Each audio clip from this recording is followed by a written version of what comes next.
Skiforum visita lo stand della Head e siamo in compagnia di Camilla Alfieri, benvenuta. Buongiorno a tutti, grazie. E visto che siamo donne, io direi partiamo dalla collezione donne.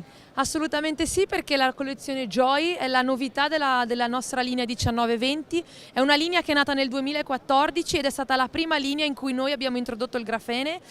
Quest'anno è stata rivoluzionata perché entra a far parte di un cappello più grande che è il concetto di Lightech, ovvero una struttura che consente leggerezza, quindi facilità d'utilizzo ma anche performance. Per cui la linea Lightech è la nostra grande novità e la linea Joy diventa l'ultimo capitolo di questa storia. Linea Joy che rimane uguale per quanto riguarda il nome dei prodotti e le loro geometrie, ma è completamente rivista nella struttura. Struttura che è fatta in caruba, quindi un legno molto particolare con una densità leggerissima che quindi consente di andare a combinarlo col grafene per ottenere, come abbiamo detto prima, leggerezza ma anche una performance incredibile. Una linea Joy che è in grado anche di assecondare esigenze di qualsiasi tipo di donna, quindi da chi ricerca una performance di un certo livello a chi ha le prime armi. Per cui invito tutto il pubblico femminile a metterli nei piedi nell'anno prossimo. Come donna vi ringrazio molto, ma per par condicio dobbiamo parlare anche delle novità in campo uomo.